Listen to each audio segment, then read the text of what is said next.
अखिलेश यादव पर कभी कभी आरोप लगते हैं कि पश्चिम के यादव नेता हैं, तो वो अपने आप को चाहते हैं कि पूरे उत्तर प्रदेश के नेता के तौर पे वो स्थापित हो। तो घर बनाने से कोई जीत की गारंटी नहीं होती, दिलों में जगह बनाने से जीत की गारंटी होती। हालांकि ये जो मकान बनाया है, इस मकान को प्रतीक रूप में देखा जाना चाहिए, क्योंकि यहाँ उनको रहना नहीं है। लेकिन कहने के लिए वो राजनीति में क्या होता है, संदेशों की बात होती है। चुनावी अगर राजनीति की बात की जाए तो नाम कभी कभी बहुत फायदेमंद होते हैं, कभी कभी नाम बहुत नुकसानदायक होते हैं। किसी भी चुनाव को किसी भी दल को लड़ना चाहिए तो किसी एक जाति विशेष पे या किसी एक क्षेत्र विशेष पे या किसी एक वर्ग विशेष पे नहीं जीता जा सकता है। तो ये पीडीए की जीत नहीं थी, ये जनता की जीत थी। ये संविधान बचाओ का जो नारा दिया था राहुल गांधी ने, उसकी जीत थी। समाजवादी पार्टी के राष्ट्रीय अध्यक्ष अखिलेश यादव आजमगढ़ में नया आशियाना बनाया है और पार्टी कार्यालय भी बनाया है, जिसका भव्य कल समारोह के साथ उसका उद्घाटन हुआ है। हमारे साथ बात करने के लिए वरिष्ठ पत्रकार सुरेंद्र अग्निहोत्री जी हैं। सर, अखिलेश यादव के पास सफाई में भी घर है, लखनऊ में भी घर है, आजमगढ़ में उन्होंने जो घर बनाया है उसके पीछे आपको क्या लगता है? उसके पीछे पूर्वांचल की जो राजनीति है, उत्तर प्रदेश की जो विधानसभा है उसमें 160 से अधिक सीटें पूर्वांचल से आती हैं। तो एक विशाल क्षेत्र में चूंकि अखिलेश यादव पर कभी कभी आरोप लगते हैं कि पश्चिम के यादव नेता हैं, तो वो अपने आप को चाहते हैं कि पूरे उत्तर प्रदेश के नेता के तौर पे वो स्थापित हो और यहाँ की समाज के बीच में अपनी एक पैठ बना सकें। हालांकि ये जो मकान बनाया है, इस मकान को प्रतीक रूप में देखा जाना चाहिए, क्योंकि यहाँ उनको रहना नहीं है। लेकिन कहने के लिए वो राजनीति में क्या होता है, संदेशों की बात होती है। तो एक बड़ा संदेश देने का प्रयास किया है पूर्वांचल में कि एक हमारा निवास है, हम यहीं के आवासी हैं, यहीं के रहने वाले, हम आपके सुख दुख दर्द में शामिल होने वाले व्यक्तियों में हैं, इसलिए आप हमारे साथ जुड़ें और एक हमें ताकत दें। नाम भी पीडीए रखा है उन्होंने, पीडीए भवन। अब ये नाम रखने से तो बहुत कुछ होता नहीं है, क्योंकि नाम के चक्कर में ही अगर चुनावी अगर राजनीति की बात की जाए तो नाम कभी कभी बहुत फायदेमंद होते हैं, कभी कभी नाम बहुत नुकसानदायक होते हैं। किसी भी चुनाव को किसी भी दल को लड़ना चाहिए तो किसी एक जाति विशेष पे या किसी एक क्षेत्र विशेष पे या किसी एक वर्ग विशेष पे नहीं जीता जा सकता है।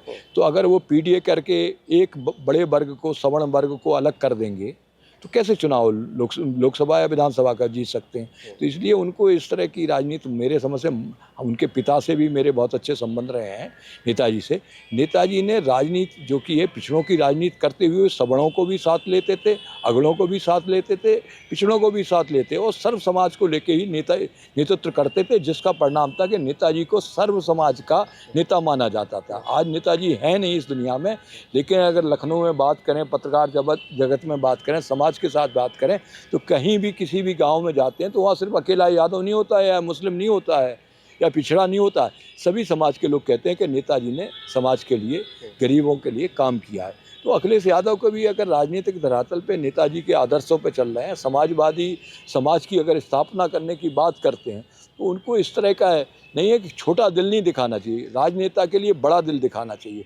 नेताजी का बड़ा दिल था, उस दिल में सारे लोग समा जाते थे, उस दल में उनके साथ वो भी लोग समा जाते थे। हम लोग तो पत्रकार थे, दैनिक भास्कर अखबार का आज भी जो तेवर है वो कल भी था, मैं उसका ब्यूरो चीफ था, तो रोज़ मैं एक खबर लिखता था जिसमें नेताजी का विरोध होता था, मुख्यमंत्री होते थे, लेकिन नेताजी कभी बुरा नहीं मानते थे। नेताजी से एक बार का अकेले में मिलिए, तो मैं चला गया मिलने के लिए। उन्होंने कहा कोई काम है क्या आपका? हमने कहा नहीं मेरा कोई काम नहीं है। बोले हम तो आपके कार्यालय में जाके भोजन करके आए ऊपर। हमने कहा नहीं, आप हम परिवार से, भास्कर परिवार से जुड़े हैं, लेकिन क्या हम खबर गलत लिखते नहीं? नेताजी ने कहा नहीं, आप लिखते रहिए, आपकी खबर से मुझे कोई परेशानी नहीं है, और उल्टी उस खबर से हमें फ़ायदा होता है, मुझे पता लगता है कि कहाँ गलतियाँ हैं। तो जिस तरह से नेताजी का विशाल हृदय था, सफलताओं के लिए विशाल हृदय की जरूरत होती है, छोटे हृदय से कोई भी जीत नहीं होती, बड़ा दिल रखना पड़ेगा। लेकिन आप देख रहे हैं ना, लोकसभा में तो समाजवादी पार्टी देश की तीसरी नंबर की पार्टी हो गई। अखिलेश यादव नेताजी का भी रिकॉर्ड तोड़ दिए। देखो, जीत हार के मायने और लोकप्रियता के मायने में बड़ा अंतर होता है। कभी कभी तत्कालिक परिस्थितियों में आप देखेंगे, असम में असम गण परिषद ने सरकार बना ली थी, इसके बाद असम गण परिषद कहाँ है? आसाम में। तो इस तरह से जीत को आप एक स्थायी बात नहीं मान सकते। जीत आती है, चली जाती है। स्थायित्व अगर राजनीति में आपको रहना है तो आपको जड़ें मजबूत करना पड़ेंगी। ये हो सकता है नेताजी से ज़्यादा सीटें पा ली, लेकिन अगली बार क्या स्थिति होगी ये तो आप समय बताएगा। इसलिए अगले आने वाले समय को अगर आपको साधना है तो आपको कुछ राजनीतिक सिद्धांत, सामाजिक सिद्धांत को लेकर चलना पड़ेगा, तभी लेके आपको। तो चल रहे हैं ना, वो कह रहे हैं कि पीडीए ना, वो कह रहे हैं पीडीए फायदेमंद है, पीडीए से वो लोकसभा जीत के आए हैं और पीडीए से ही 27 में सरकार बनाएंगे।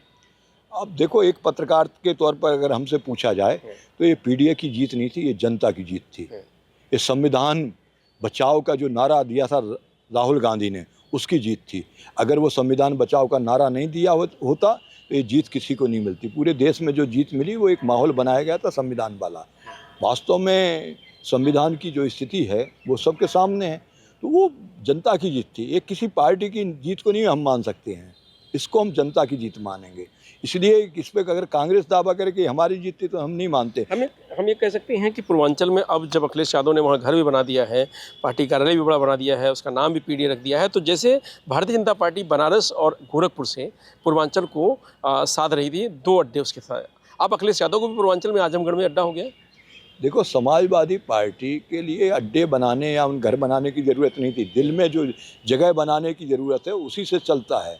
क्योंकि आप 3 जगह घर बनाए, आप गाज़ियाबाद में भी है, दिल्ली में भी उनका घर है, वहाँ पर रहते हैं, तो उससे कोई विशेष फ़र्क नहीं पड़ने वाला। मूल तथ्य यह है कि मकान बनाने से प्रतीक में कितने दिन, प्रतीकों के द्वारा जब तक आप धरातल पे काम नहीं करेंगे, लोगों को जोड़ के नहीं चलेंगे तो कुछ होने वाला नहीं होता है। 1 मिनट के लिए सफलता मिल सकती।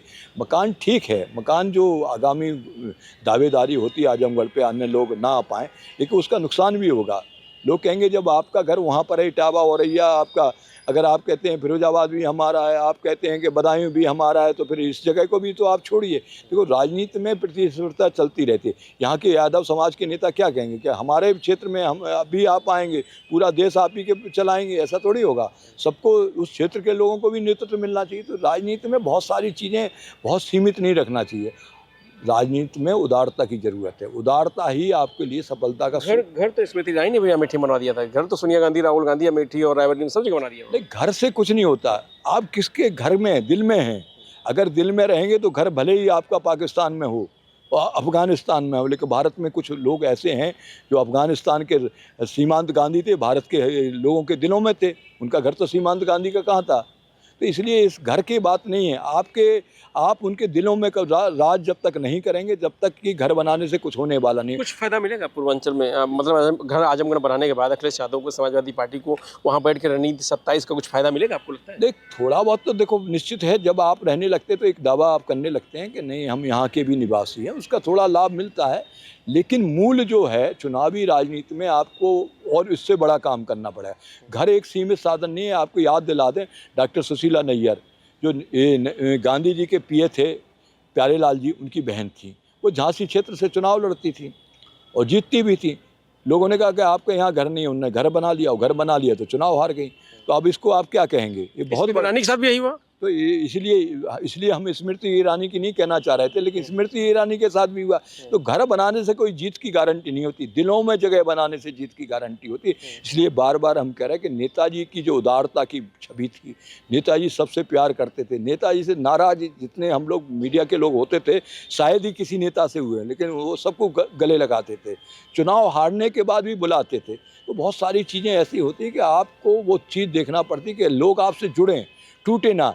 यहाँ स्थिति ये हो जाती है, हम तो समाजवादी पार्टी कार्यालय जाते हैं तो बहुत सारे लोग जो जुड़े हुए होते हैं वो टूट रहे हैं।